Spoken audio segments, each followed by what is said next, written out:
She looked like fresh training. Baby-faced, barely 5 feet tall. But she carried 6 deployments and 4 Purple Hearts. When the new medic stepped off the bus at Fort Moore, the soldiers laughed. They even placed bets on how fast she'd quit. What they didn't know was that she'd already saved 278 lives under enemy fire. She'd performed emergency surgery in a sandstorm, and she'd lost 39 soldiers, whose names she carried every single day. Before we begin, tell us, where are you watching from? And if you believe honor and courage still matter, help keep their legacy alive. Black screen, gunfire echoes in the distance. A radio crackles through static. Medic down. We need another medic. Silence for a heartbeat. Then a calm female voice replies, steady as stone. I'm still here. I'm not going anywhere. The camera fades in. A small, blood-soaked hand presses against a wound. Blood seeps between her fingers, but the hand doesn't tremble. The sound of helicopters fades into the roar of rain. Cut to 5 years earlier. A younger Brooke Adler crouches in a trench, mud up to her knees. Her mentor, Sergeant Ellis, shouts over the thunder of artillery, "You're too small for this job." Kid Brooke reloads a syringe with shaking fingers. "Good," she says, forcing a smirk. "They'll never see me coming." Flash to present. Fort Moore, Georgia. The rain returns softer this time, washing over an arriving transport bus. Brooke steps off, duffel slung over one shoulder, her uniform spotless, her expression unreadable. A few soldiers glance her way, a small woman in her 30s, eyes too quiet for someone new. At the checkpoint, a young clerk squints at her file. 6 deployments, he mutters. Afghanistan, Syria, Mali, Iraq. Is this a typo? Brooke just nods once. "No. Sir, that's me," the clerk whistles, half in awe, half disbelief. "Ma'am, you look like you just graduated high school." Inside the training compound, instructors bark orders. Sergeant Dupree leans against a Humvee, watching her from a distance. "Another classroom hero," he says to Baker, his second in command. Baker shrugs. "We'll see how long she lasts. In the barracks." Brooke unpacks in silence. Her bunk is spotless, folded with precision that feels military to the bone. She places a single photo on the shelf, 4 medics smiling in dusty uniforms. 3 of those faces have small black ribbons across them. That night, the storm outside grows heavier. Brooke lies awake, staring at the ceiling, counting the rhythm of the rain. Each drop sounds like a heartbeat. Each one reminds her she's still here when others aren't. Morning. The loudspeaker blares Alpha Squad, report for medical readiness assessment. Brooke joins the line of recruits jogging toward the field.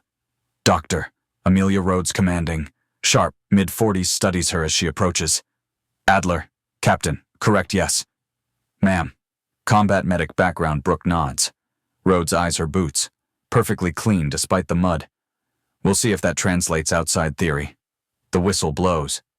Training begins with a brutal field exercise dragging 200-pound dummies through gravel, performing triage under pressure. Dupree keeps time with a stopwatch. You drop one, you start over. Brooke moves fast but methodical, calling out vitals, assessing wounds, ignoring pain. Her breathing stays even. The stopwatch clicks 30 seconds faster than the next best score. Dupree narrows his eyes. "Lucky run," he mutters. Rhodes crosses her arms. "That's not luck," she says quietly. "That's memory." The rain starts again. Light but cold. Brooke wipes her face. Not sweat, rainwater mixed with dust. She looks toward the dark sky and whispers under her breath. "Still here.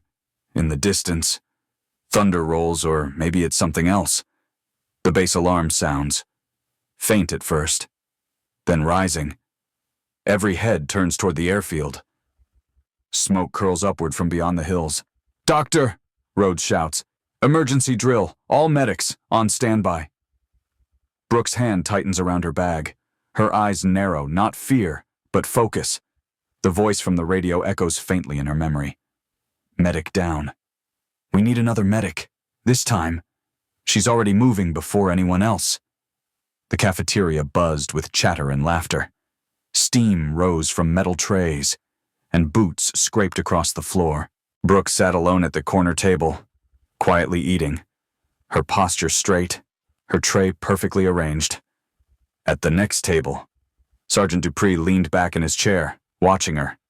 He tossed a folded bill onto the table. 50 says she quits before Friday. Baker smirked. Make it 100. I say she cries before the week's over. They laughed loud enough for her to hear. Brooke finished her meal in silence. As she stood, she placed her tray down beside them. Without turning her head, she said evenly, 200 says I don't. Dupree blinked, caught off guard. She turned then, eyes cold but calm. Losers run 20 extra miles. You in silence fell. Then Baker grinned. You got it, Captain. The next morning, the challenge began. A humid dawn hung over Fort Moore as the recruits assembled on the track. Dupree called out, 5-mile endurance run, gear included, move. The soldiers charged forward, boots pounding, breath harsh. Brooke ran near the front, steady, unfazed. Mud splattered her uniform, her steps didn't falter. Every time she slipped, she caught herself, never losing rhythm. By mile 4, half the group was wheezing. Dupree jogged alongside, smirking, still hanging in. Captain Brooke didn't look at him. Still winning. Sergeant. They reached the finish line. She stopped her watch 38 minutes flat. Dupree stared at the time, disbelief flickering. She gave a small nod, no smile, no taunt, just calm acknowledgement. See you at the 20-mile mark, Sergeant, she said, and walked off. That night in the gym, the tension returned. Dupree sat with a few soldiers near the weight benches. They whispered when Brooke walked in, carrying her duffel. She didn't glance their way. She set her bag down and joined a weight circuit, her arms strained, tendons visible, but she never stopped. When Dupree challenged her to arm wrestle, the room went silent. She accepted without hesitation. Their hands locked his grip firm, hers wiry and scarred. For the first 20 seconds, neither moved. By the 30th, her knuckles turned white. By the 40th, Dupree's smile began to fade. At 47 seconds, she lost her wrist slammed to the mat. But he didn't look triumphant. He looked at her hand, at the old scar tissue across her palm, the thickened skin that no novice had. He leaned closer. Where'd you get those? Brooke pulled her hand back. Expression unreadable. Field training. She grabbed her towel and left before anyone could speak. Outside. The air was cool, the night quiet except for distant thunder. She paused near the bleachers, looking out over the floodlit track. Her breathing was slow, controlled. She ran her fingers along the rough scar on her wrist. It pulsed faintly under her skin, a memory she didn't talk about. The following day, Rhodes called her into the medical wing. The older woman studied Brooke's file again. 6 deployments. Commendations redacted. And somehow, you end up in my unit, Brooke simply said. Transfer order. Ma'am. Rhodes smiled faintly. You don't talk much, do you? Brooke met her gaze. Talking never stopped bleeding. Ma'am. Later. On the training field. Dupree watched her quietly from afar. He said nothing this time. Baker asked, You think she's bluffing about that bet? Dupree shook his head slowly. No, she's not bluffing about anything.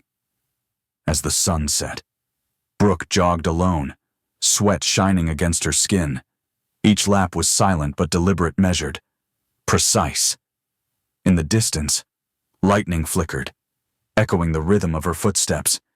She didn't run for the bet anymore. She ran for the ghosts still chasing her. The base alarm wailed before sunrise. Brooke was already up, lacing her boots when the loudspeaker blared, Explosion at Camp Merrill, multiple casualties, medical team, prep for deployment. She grabbed her gear without a word. Rhodes met her on the tarmac, headset pressed to her ear. Training accident. Live ordnance detonated. 12 wounded. 3 critical. Brooke nodded once, climbed into the helicopter, and secured her bag beside her. The rotors roared to life, drowning out the storm that brewed ahead. Rain streaked across the windows like blood on glass. Dupree sat across from her, tension etched in every line of his face. "You've done this before, haven't you?" he asked. Brooke didn't look up. "Too many times." The pilot shouted through the comms, "Touchdown in 60 seconds." As the helicopter descended, lightning split the sky. Below them, the ground burned orange fire flickering through smoke. Brooke's jaw tightened. "Let's move." They hit the mud hard. The smell of fuel and scorched metal filled the air. Screams rose through the chaos. Brooke's boots sank deep as she sprinted toward the triage zone. She dropped to her knees beside the first soldier, her gloves already red. Rhodes barked orders. "Split the team, prioritize breathing casualties." Brooke's voice cut through the noise. "Baker, airway Dupree, IV line." Now her hands worked fast, mind running faster. And then she saw them, two men lying side by side, barely breathing. One was Evan Ricks, 22 years old, face pale beneath the grime. The other, Marcus Chen, father of 3, chest caved in from the blast. Brooke's eyes flicked between them, one kit of blood plasma, one field pump. Not enough for both. Rhodes shouted over the wind. "Adler, you decide, we don't have time." Brooke froze for half a second. The storm howled, thunder shaking the ground. She exhaled slowly. "Ricks. I take Ricks." Rhodes blinked. "Why him?" Brooke's voice stayed steady. "Because Chen's got 3 minutes. Ricks has 90 seconds. She spun toward a nearby medic. "Johnson, you're with Chen. Do exactly as I say." For the next 8 minutes, she ran 2 surgeries at once. Her hands never stopped moving. Clamp left. Seal the artery. Johnson. Press harder.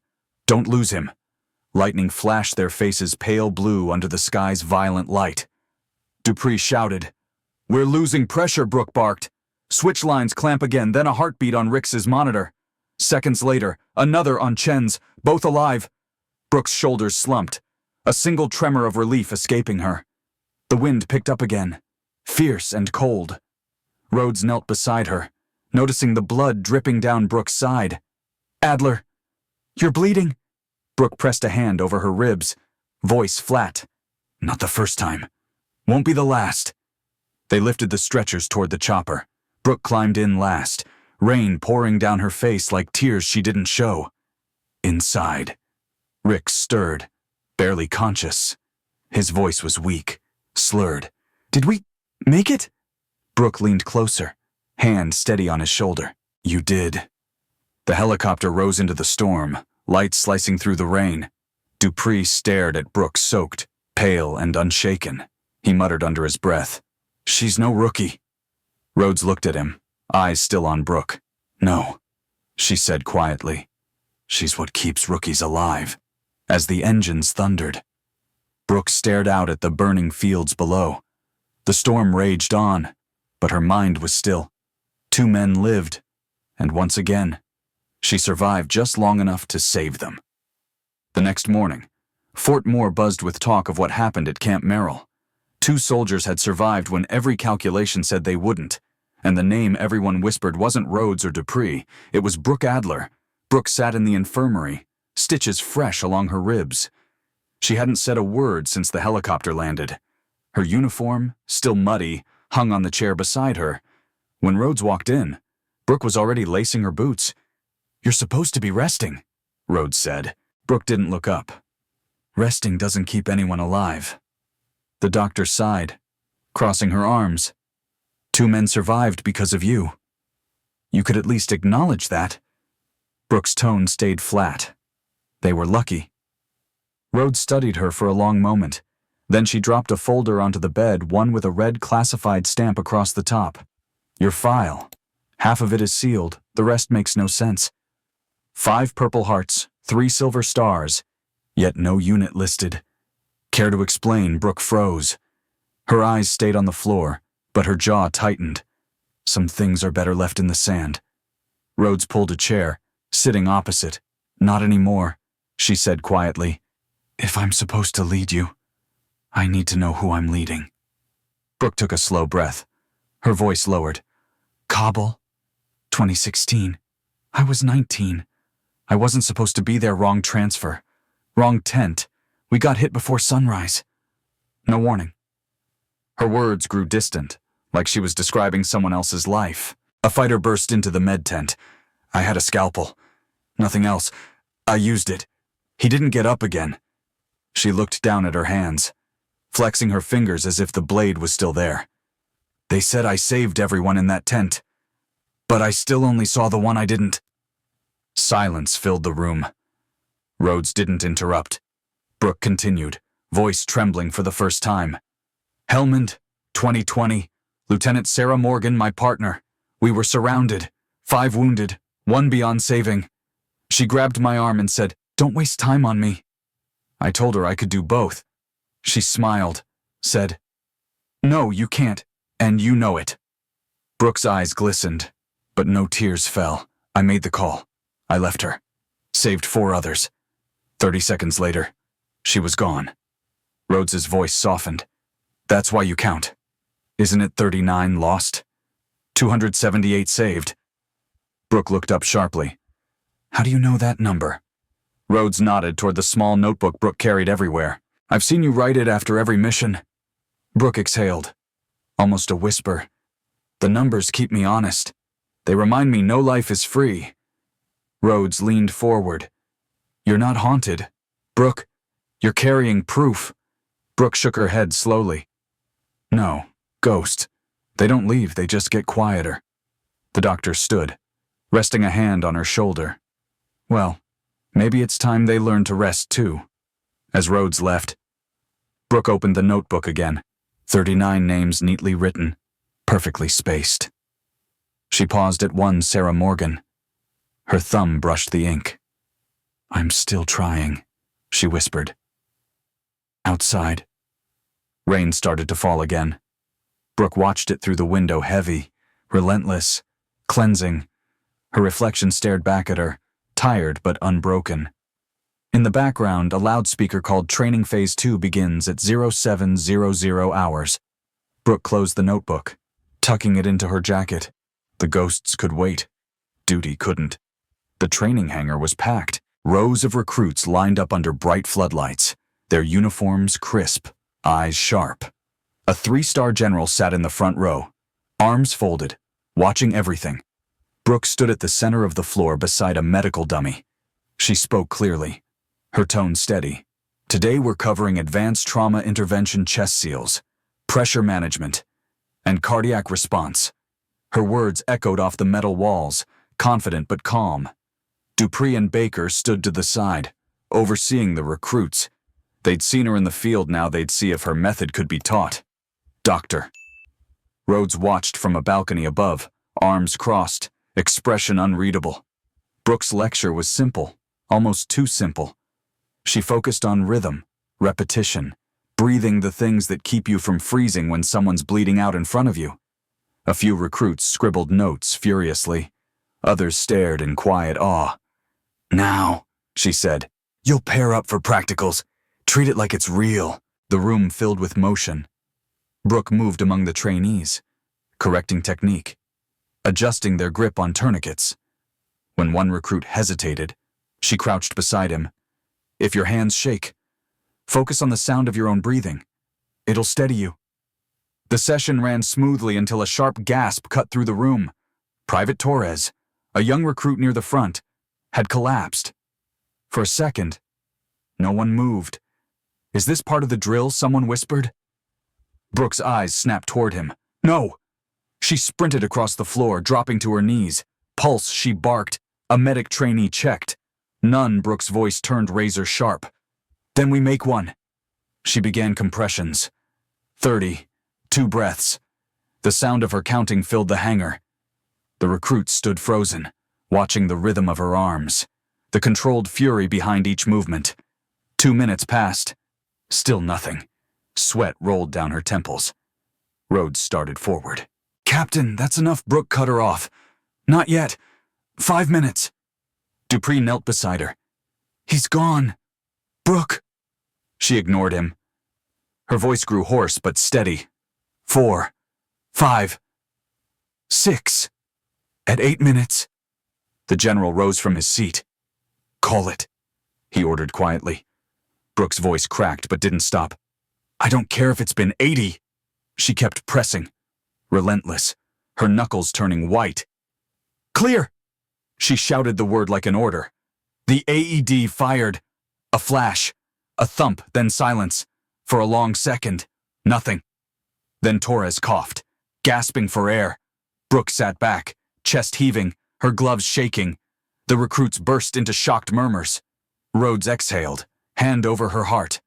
Torres blinked up at Brooke. "What happened?" She smiled faintly, exhausted. "You forgot to breathe. I reminded you." The general stepped forward, studying her like he'd never seen anything like it.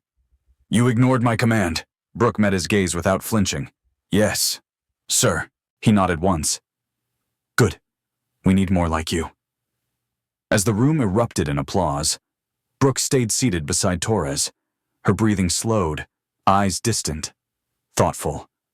She looked around at the recruits young, afraid, hopeful. "This," she said softly, almost to herself, "is why we train. Later, outside the hangar." Rhodes caught up with her. "You realize what you did in there?" Brooke shrugged. "Just CPR." Rhodes smiled. "No. You gave them something books can't faith." Brooke paused, glancing back through the hangar window. Inside, the recruits were still practicing, more focused than ever. For the first time, she allowed herself a small smile. Maybe the ghosts were starting to teach, too. Washington, D.C. shimmered under morning light. Inside the defense auditorium, hundreds of officers and medics gathered for the annual National Combat Medicine Symposium. At the center stage stood Captain Brooke Adler, her uniform pressed, her ribbons gleaming. She adjusted the microphone, her voice calm, deliberate. "Combat medicine isn't about glory," she began. "It's about seconds. It's about what you do when everyone else freezes." The audience leaned in. She wasn't reading from notes. Every word came from memory carved by blood and dust. Behind her, a massive screen displayed footage Camp Merrill. The explosion, the storm, the moment when two men, Ricks and Chen, came back to life. Brooke paused, letting the silence speak louder than the applause that followed. "We call it the ACTARP protocol," she said, "but really, it's just discipline under fire, the kind that turns chaos into order long enough to save a pulse." Her words carried the weight of someone who had seen that chaos and survived it. Every second counts. Every mistake costs someone everything. From the front row, "Doctor." Rhodes watched proudly. Dupree sat beside her, now wearing an instructor's badge, quietly nodding. This wasn't the same woman they had met months ago. This was a leader forged by pain, tempered by purpose. Brooke concluded her talk with a final note. "We don't measure success by medals or promotions. We measure it by breath, the ones that keep going because we didn't stop." The crowd erupted in applause, but before she could step off stage, a voice called out, "Captain Adler." The sound came from the back of the hall. A man stood, his navy uniform pressed, his face marked with an old scar. He stepped forward slowly. "Camp Merrill, ma'am. Corporal Evan Ricks." Brooke froze. Her breath hitched as the room fell silent. Ricks approached the stage, each step echoing. "You told me I had 90 seconds, he said softly. "You gave me 12 more minutes. I used them well." He gestured toward the doors, where his wife and 2 children stood. "My little girl starts kindergarten next week," he said, voice breaking. "She wouldn't even be here if not for you." He saluted. "Thank you for my life, ma'am." Brooke tried to respond, but her voice caught in her throat. She managed a trembling salute in return. The audience rose to their feet, applause rolling through the hall like thunder. For once, she didn't fight the tears. She let them fall. Later that year, back at Fort Moore, Brooke walked through the memorial field at dawn. Mist curled low over the grass, touching the engraved wall of names. She placed a single white lily beneath Sarah Morgan. Her reflection stared back older, steadier, at peace. Behind her, cadets assembled for morning drills. Their voices carried across the field. For those we lost, for those we'll save, Brooke turned, watching them a new generation, stronger because she stayed. Doctor. Rhodes joined her quietly. Looks like your ghosts finally found a home. Brooke smiled faintly. No. They found a purpose. As the sun broke over the horizon, the camera pulled back rows of medics training, the memorial wall shining like silver. Brooke's voice came softly over the scene. They used to ask me how I carry 39 ghosts. Now I know you don't carry them alone. You turn them into lessons, into life, into legacy. If you enjoyed the story, consider sending a super chat to help bring more stories like this. Now, click on the video on the screen to hear another story that's just as powerful and captivating, with courage, sacrifice, and a choice that will leave you questioning everything you thought you knew about duty and justice.